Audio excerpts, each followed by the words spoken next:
নমস্কাৰ আজি মই এটা বিশেষ প্ৰডাক্টৰ ওপৰত ডিসকাস কৰিম হেতু বহুত লো ইনভেষ্টমেন্ট কৰি আপুনি প্ৰথমে ইনিশিয়ালি এক্সপোৰ্টৰ কথা ভাবিব পাৰে আৰু সেই প্ৰডাক্টটো আপুনি এক্সপোৰ্ট কৰিবলৈ কি কি প্ৰসিডিউৰ আছে ডকুমেন্টেশন কি এই গুটিখিনি ওপৰত ডিসকাস কৰিম এতিয়া সেই প্ৰডাক্টটো হৈছে স্যানিটাৰী পেডস মানে যেটো আমাৰ ইউজ হয় তাৰ মানে আৰু এটো অলৰেডি এক্সপোৰ্ট হৈ আছে পৃথিৱী বিভিন্ন দেশলে আৰু তাৰ ভিতৰত মেইন কান্ট্ৰি কোন বা প্ৰসিডিউৰ কি বা ডকুমেন্টেশন কি লাগিব এই গুটিখিনি ওপৰত ভিডিওটো ডিসকাস কৰিম আৰু এনেকুৱা ধৰণৰ প্ৰডাক্ট বিলাক আপোনালোকে মানে মাজে মাজে মই কৈ থাকিম সেই কাৰণে আপোনালোকে সিস্টেমটো এবাৰ শিকি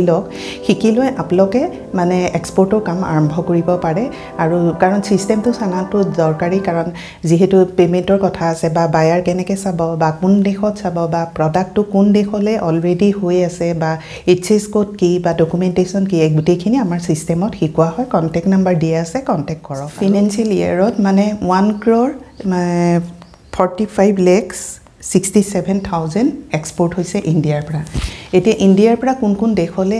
মানে কোন দেশে ইম্পোৰ্ট কৰে বা কোন দেশলে অলৰেডি এক্সপোৰ্ট হৈ আছে এতিয়া আমাৰ নিয়াৰেষ্ট কান্ট্ৰি আমাৰ নেপালে বহুতখিনি ইম্পোৰ্ট কৰে গতিকে আপোনালোকে এই ধৰণৰ প্ৰডাক্ট নেপালত টাৰ্গেট কৰিব পাৰে যেহেতু আমাৰ নিয়াৰেষ্ট হয় বাই ৰোড এটো ইজিলি আমি এক্সপোৰ্ট কৰিব পাৰিম নেক্সট আহিলে ভুটানেও বহুতখিনি ইম্পোৰ্ট কৰে আৰু বাংলাদেশ ইম্পোৰ্ট কৰে আৰু গতিকে ইউএসএ বা জাৰ্মানী নেদাৰল্যান্ড মই গোটেই লিষ্টটো দি দিছো সেই গোটেইখিনি কান্ট্ৰি অলৰেডি ইম্পোৰ্ট কৰি আছে গতিকে আপোনালোকে ইনিশিয়ালি বাই ৰোড যেহেতু আমাৰ ওচৰ হয় গতিকে আমি প্ৰসিডিউৰটো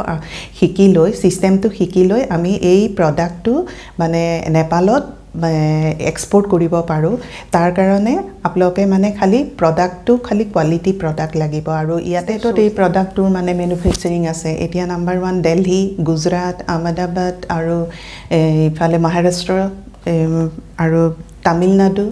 এই বিলাক ষ্টেটত এই প্ৰডাক্টটো আছে আৰু আমাৰ অসমতো আছে আপোনালোকে গতিকে সোৰ্সিংটো জোৰটোৰ পৰা কৰিব পাৰিব মানে খালি মাৰ্কেট ষ্টাডিটো কৰিব লাগিব মই এইচএস কোডটো দি দিম সেই এইচএস কোডৰ বেচিছত আপোনালোকে মাৰ্কেট ষ্টাডি কৰি এই প্ৰডাক্টটো এক্সপোৰ্টৰ কথা ভাবিব পাৰে যেহেতু এইটো মানে ইয়াতো বহুতখিনি প্ৰডাকশন হয় গতিকে আপোনালোকে সোৰ্সিংটো কৰি মানে কোৱালিটি প্ৰডাক্ট আপোনালোকে এক্সপোৰ্টৰ কথা ভাবিব পাৰে আৰু ইয়াতে প্ৰফিট মাৰ্জিন আছে এই প্ৰডাক্টটোত আৰু এই প্ৰডাক্টটো যেহেতু ৰেগুলাৰ বেসিস ইউজড হয় গতিকে এটো আপুনি ৰিপিট অৰ্ডাৰ ইজিলি পাব এবাৰ যদি আপোনাৰ মানে কোৱালিটি প্ৰডাক্ট এক্সপোৰ্ট কৰি লয় এই প্ৰডাক্টৰ এইচএস কোড হৈছে মানে 96190010 আৰু এটা আছে 96190090 এই এইচএস কোডৰ ওপৰত আপোনালোকে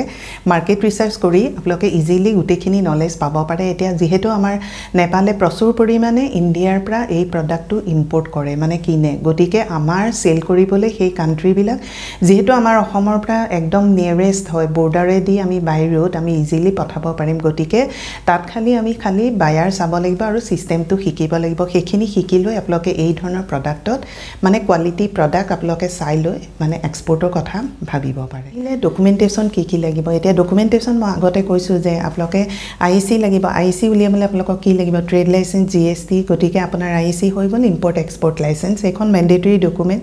যিকোনো ধৰণৰ প্ৰডাক্ট আপুনি এক্সপোৰ্ট ইম্পোৰ্ট কৰিবলৈ আইসি ম্যান্ডেটৰী হয় মানে লাগিবই আৰু নেক্সট আহিলে আপোনাৰ মানে এটো আৰসিএমসি কি লব আপুনি পিওৰ মানে মেম্বাৰশিপ লৈ এই প্ৰডাক্টটোৰ ওপৰত এক্সপোৰ্টৰ কাম আৰম্ভ কৰিব পাৰে আৰু ডিউৰিং শিপমেন্ট আপোনাৰ কি ডকুমেন্টস লাগিব যেনে কমাৰ্শিয়েল ইনভয়েস লাগিব পেকিং লিষ্ট বা বিল অফ লেডিং বা বায়াৰ যদি পঠাই এয়াৰৱে বিল এই গুটেইখিনি আনুষংগিক আপোনাৰ মানে আৰু যি লাগে মানে ৰিলেটেড প্ৰডাক্টৰ ৰিলেটেড সেই ডকুমেন্টস বিলাক আপুনি ডিউৰিং শিপমেন্ট উলিয়াই ললে আৰু যেহেতু আপুনি ইনভয়েসটো বনাব লাগিব গতিকে আপোনালোকে সিস্টেমটো শিকাটো দৰকাৰী কমাৰ্শিয়েল ইনভয়েস কেনেকৈ বনায় বা কেনেকুৱা